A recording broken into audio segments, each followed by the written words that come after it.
The last thing I expected while sipping my Saturday morning coffee was a woman in a rhinestone-studded voiceover, clutching a clipboard with an HOA badge taped to it, slamming her fist on the hood of my Tesla and yelling, "Move this electric trash heap now or I'm calling the sheriff." I nearly choked on my coffee, not from the threat itself, but because she just unwittingly at a fight with the state governor's private security convoy. Her name was Lindy, and she just tried to tow a cleverly disguised charging hub set up by Homeland Security for Motorcade refueling. I wasn't sure whether to laugh, cry, or hit the silent panic button in my pocket and watch the chaos unfold. It all started a week earlier when Linda first spotted my Tesla parked in the cul-de-sac for over 24 hours. Most neighbors knew I worked in state-level infrastructure security, but Linda was new 3 months in and obsessed with turning our peaceful suburb into her personal fiefdom, masked as a paradise of manicured lawns and perfect fences. She'd run unopposed for HOA president because no one else wanted the job. Since then, she'd strutted around like she was starring in a reality show called Suburban Overlords. Her latest target? My Tesla. To be fair, the car was parked in a shared but totally legal spot next to my driveway. It had been there a few days, not just charging, but acting as a covert recharge node. The state had recently launched a silent, all-electric motorcade fleet, built for zero emissions and undetectable engine noise. I'd been hired to test a low-key backup system, and they needed a suburban spot for a trial run. My Tesla was hooked into a hidden substation behind my garage, camouflaged as a flower bed. To Linda, though, it was an eyesore, ruining her morning yoga vibe. That Saturday, I was savoring a rare quiet moment when I heard tires crunching up my driveway. I stepped outside to see Linda, armed with her clipboard, a latte labeled Queen L, and a tape measure circling my car like a hawk. She spun around the second she saw me and barked, "You've got 30 minutes to move this, or I'm taking it to the county." I was tempted to tell her the county had greenlit the setup and state security had overseen it, but I held back. Something about her smug, over-moisturized face made me curious. She wasn't just rude, she was plotting. Sure enough, that afternoon, an email landed in my inbox. Official HOA violation. She'd cited a mix of real and made-up HOA rules threatening fines, towing, and even a lawsuit. I laughed so hard I read it twice. She'd clearly copied chunks from a parking blog and called it policy. My neighbor Tom, a retired Navy guy and expert troll, sent me a screenshot from the HOA Facebook page where Linda had posted, "If the resident at 274 doesn't ditch that ugly Tesla, I'll take community action. That space is ours." Tom replied that Tesla is probably why we had power after last week's storm. "You might be towing your own lifeline." He knew the deal. That night, I got a secure call from my Motorcade security contact, OPS 5. "Heads up," he said. "Governor's team is doing a dry run through your area in 48 hours. Keep the car there and let us know if anyone snoops." "Funny you mentioned that," I said. "Queen Linda's poking so hard she's about to spark a constitutional crisis." He laughed. "If she pushes it, we'll handle it." Sunday morning, things went from amusing to absurd. I woke to a tow truck backing into the cul-de-sac, Linda standing beside it, triumphant, filming with her phone like she'd cracked a scandal.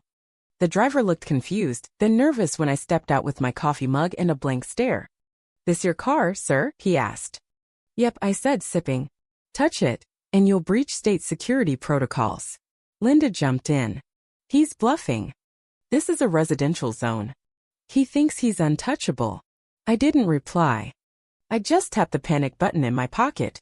Within 4 minutes, black SUVs rolled in with eerie precision. Agents in suits and earpieces stepped out. Linda went pale. One approached the driver and said, "Step away from that vehicle." Linda tried, "I'm the HOA president. This is private property and that car's not allowed." The agent, unfazed, replied, "Ma'am, that's a state-authorized recharge station under surveillance. Interference is obstruction." Linda's jaw dropped. I leaned on my porch, sipped my coffee, and said, "Want to repeat that sheriff threat?" She didn't. The tow truck bolted, and the agents handed me an envelope before leaving. Inside was a thank you note from the governor's team and a permit letting my Tesla stay indefinitely, with a line that cracked me up. "Direct any local enforcers to emergency operations, preferably on camera." Linda didn't leave her house that day, but I knew she wasn't done. She'd been humiliated, and that only fueled her. The next day, she marched out with her VY sore and clipboard, now with 2 goons in tow. One in a faded neighborhood watch enforcer jacket, the other fresh from a truck rally. She pointed at my Tesla like it was EVY Denke in a crime. The enforcer banged on my door. "Afternoon," he growled. "Reports say this vehicle's blocking shared property." I raised an eyebrow. "You mean my car?" "That's right. HOA rules. We're checking compliance."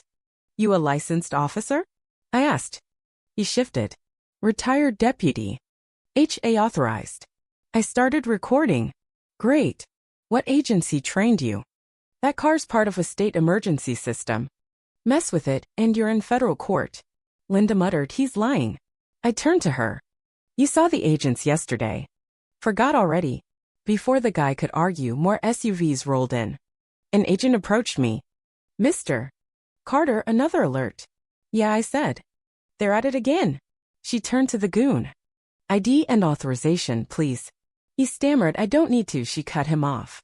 "You're not enforcing municipal code. This is the second interference attempt." Another agent chimed in. "His badge ID's fake. He's got warrants in 3 counties for impersonation." The guy bolted right into an agent who tackled him like a pro. Linda dropped her phone, stunned. They didn't arrest her, but they handed me an upgraded clearance certificate. As they left, one smirked, "We'll be back for the dry run. Wave if she shows up." Linda went quiet, curtains drawn, but the neighborhood buzzed. Tom posted a pic of the tackle captioned, "Linda's new hire didn't pass clearance." It got 87 likes fast. She was plotting, though I could feel it. By Monday, she'd gone full conspiracy nut. A news crew knocked on my door, a reporter with a fake smile asking about an HOA feud and a suspicious Tesla. I spotted Linda briefing the producer, dolled up with an HOA sash. I called OPS 5 and Tom, who was already cackling. 5 minutes later, SUVs returned. A press liaison told the crew no filming without state approval. Linda snapped, "This is my neighborhood." He replied, "This site's state protected. No media without clearance." She blurted, "He's making it up." The liaison deadpanned, "We don't deploy motorcades for fiction." The crew bailed, and Linda stormed off. That night, a code enforcement guy showed up, uneasy, citing electrical violations. I showed him 6 permits, including one from the governor. He called to verify, and Linda hissed at him, "He forged those." He hung up and said, "It's clear. Stop reporting him, or you'll face harassment charges." She screamed about a state cover-up. Someone filmed it and it went viral. Linda versus Tesla governor wins. Memes exploded. She raged online, but the HOA suspended her. Neighbors threw a Linda's out barbecue. Then the governor VY cited for a press event, praising my setup. Linda crashed it while VYing papers, accusing me of fraud. He flashed my authorization and posed by the Tesla. She froze as cameras rolled. Later I got a plaque, "Forsair VYC to clean power inspired by local opposition."